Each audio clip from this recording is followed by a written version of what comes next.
상승장이나 하락장의 특징 같은 게 있을 거예요. 차트를 잘 못 보면 뭐 특정 포인트를 메모해서 기록 관리해 둔 다음에 그대로 한번 따라해 보시는 것도 추천드립니다.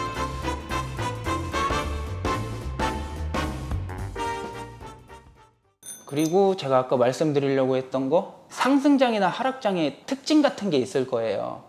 뭐 예를 들면은 업비트에서 하락이 다 끝난 다음에 상승으로 전환되는 시점에 가장 먼저 쏘는 코인들이 있어요. 그런 거를 좀 머릿속에 계속 메모를 해 두셨다가. 그게 뭐예요? 나도 궁금하다. 지금은 모르겠어요. 예전 예전에? 기준으로 봤을 때는 항상 BK가 SV랑 BK가 가장 먼저 쌌었던 것 같아요. 그때가 한 19, 20년도 이 전장도 뭐 특징이 있었잖아요. 뭐 샌드박스, 마나, 뭐 매틱 이런 애들이 엄청 쏘잖아요. 근데 이번에도 만약에 내 기준으로 하락이 끝나고 상승장이 왔다 싶으면 주워 담을 거는 일단 1순위는 전 상승장에서 가장 올랐던 것들, 그런 애들이 힘이 가장 좋거든요.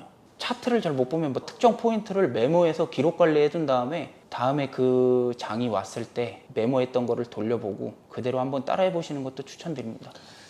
저도 같은 경험인데 돈 벌 궁리 계속 하셔야 돼요. 차트 보는 것도 차트 보는 건데 어떻게 하면 내가 돈을 벌 수 있을까를 매일매일 질문하면서 진짜 굶주리는 하이에나 마냥 찾아다녀야 돼요. 1년에 두세 번씩 진짜 큰 기회가 한 번 와요. 돈 정말 크게 벌 기회가. 근데 저는 그걸 먹은 적이 거의 없거든요. 그래서 그때마다 맨날 내가 왜 이걸 놓쳤지? 최근에도 있었어요. 라이브 방송 중에서 했었는데 루나 폭락 때 루나 숏을 위에서부터 엄청 태워서 내려온 게 딱 봐도 보이는데 분명히 걔네들도 돈 먹고 엑시트해서 출근하려고 하면 숏 커버링을 해야 된단 말이야. 그럼 커버링 나올 지점이 분명히 있을 텐데 그때 거래량 바닥에서 단기적으로 폭발하면서 올라올 때 그거 롱 먹으면 엄청 번단 말이에요. 방송하느라 그때 매매를 못했는데. 숏이 진짜 많이 벌었겠죠, 달달하게. 근데 언젠간 커버해야 돈이야. 커버 안 하면 돈 아니거든. 그래서 한 $8까지만 단기 반등 와도 현물로 들어가 볼까 라는 생각이 들더라고. 왜냐면 숏 커버링이 나올 것 같아서. 대신에 이제 말씀드릴 수 있는 건 미체결 약정이 있어요. 롱이건 숏이건 위에 대기준을 걸어놨는데 체결되지 않은 미체결 물량이 일정한 수준 안에서 놀아요. 왜냐면 시장이 갑자기 폭발할 수도 없고 뭐 하락할 수도 없으니까. 그런데 미체결 약정이 자꾸 쌓여가, 자꾸 크게 커져. 그러면 보통 한 방향으로 방향이 크게 나올 때가 많아요. 그래서 만약에 미체결 약정을 매일 하루에 한 번씩 보시다가 미체결 약정이 너무 큰데 라고 하면 한 방향으로 변동성이 나왔을 때 찔끔 나오는 게 아니라 크게 나올 가능성이 굉장히 크거든요. 또 비슷한 건데 거래소마다 가격이 다르잖아요. 그래서 저는 이제 두 가지 거래소를 참고를 하는데 하나는 코인베이스랑 하나는 바이낸스거든요. 둘 다 현물 기준으로 보는데 어떨 때는 바넨이 높고 어떨 때는 코베가 높아요. 뭔 차이가 있냐면 큰 고래들은 바넨을 잘 안 쓰고 코베를 더 많이 선호하는 경향이 있어요. 그래서 코베는 피라미드가 거의 없어요. 상승장 때 보면 코베가 한 50불에서 100불이 항상 더 비쌀 때가 있어요. 그거는 흔히 얘기하는 고래 같은 애들이 계속 사면서 가격을 올리면서 가격대를 나타내는 거거든요. 물론 뭐 고래가 산다고 올라간다는 보장은 없습니다만 그래도 100불에서 120불 차이가 난다. 의미 있는 가격이에요, 100불은.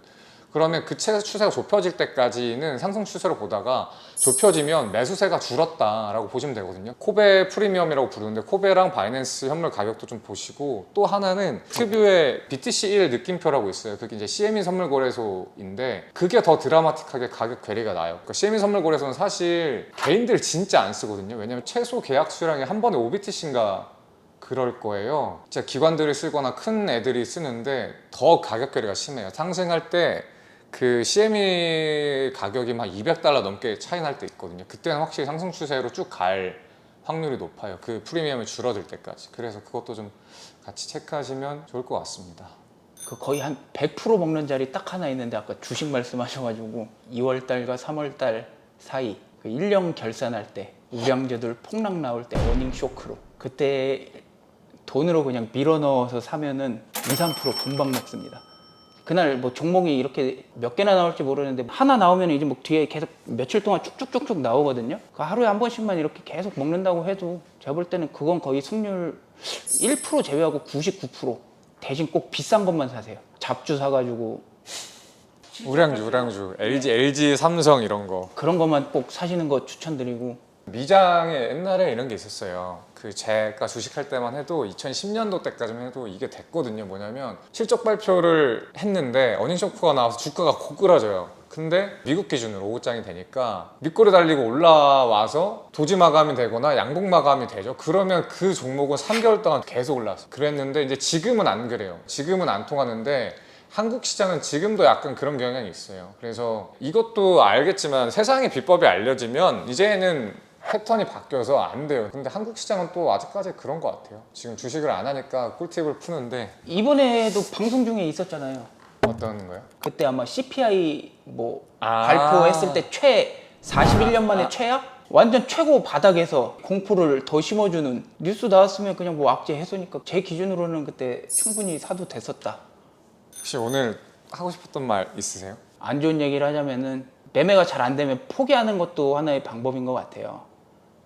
괜히 안 되는 거 계속 붙잡고 씨름하는 것도 좋지 않은 것 같고. 저는 어느 분야건 재능도 있기 때문에 노력으로 1등은 못 된다고 생각을 하거든요. 솔직하게 그게 냉정한 것 같아요. 제가 뭐 여기서 멀리뛰기 연습을 한다고 국가대표가 돼서 맞죠. 멀리 뛸 수는 없잖아요. 예, 근데 예. 뭐 차트도 똑같은 것 같아요. 재능 영역이 있는데 열심히 노력하면은 저는 어느 분야건 최상위 1등은 아니지만 어느 분야까지는 상승한다고 봐요. 어느 순간부터 이제 재능의 영역 때문에 이제 안 될 거라고 생각을 하는데, 근데 그 중에서 유일하게 모든 분야가 노력하면 되지만 유일하게 안 되는 게 투자인 것 같아요. 이 매매. 왜 그러냐면 어느 분야건 내가 이거에 대해서 적응하고 노력하고 발전하는데 시간이 걸리거든요. 한 3, 4년은 죽었다 생각하고 해야 그 분야에서 어느 정도 상위권에 드는 것 같은데, 근데 이 매매는 그럴 수가 없는 게 돈을 다 잃어요. 3년 동안 맞아요. 실력이 쌓이기 전까지는 다 잃어서 기회를 박탈해서 보통 6개월 안에 떠나거든요.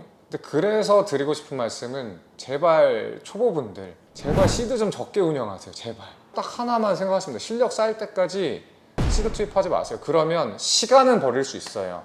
한 달에 나는 내가 운영할 수 있는 금액을 50만 원만 가지고 운영을 해본다고 맞아. 생각해보세요. 그리고 실력이 쌓이면 그게 500이 5천이 되고 5천이 또 뭐 2만 달러가 되고 이러면 그러면 실력이 있네?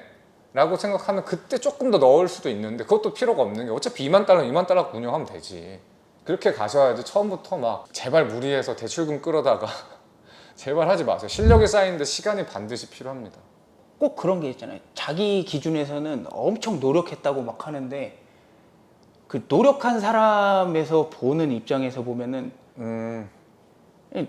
별로 안 한 것 같은 느낌이 들어요. 솔직하게. 진짜 다시 한번 돌아보고선 이 사람만큼 아니면 이 사람보다 더 뛰어나게 노력을 했는지를 생각해 보는 것도 좋은 것 같아요. 어쨌든 이제 마지막 질문입니다. 제가 더 중요하게 생각하는 건 보조지표를 어떻게 해석하냐가 아니고 그 사람이 갖고 있는 매매 원칙과 철학이라고 생각을 하는데, 혜신님이 어떤 매매 원칙을 갖고 있는지 마지막으로 딱 공유를 해주시면 좋을 것 같습니다. 매매 원칙은 일단 내가 가장 승률 높은 자리에서는 베팅을 좀 세게 한다. 팁을 드리자면은 복귀하실 때 손실난 구간을 계속 찾아서 반성하는 시간보다 먹었던 자리만 계속 생각하시고 다음에 이 자리가 왔을 때 나는 먹을 수 있다?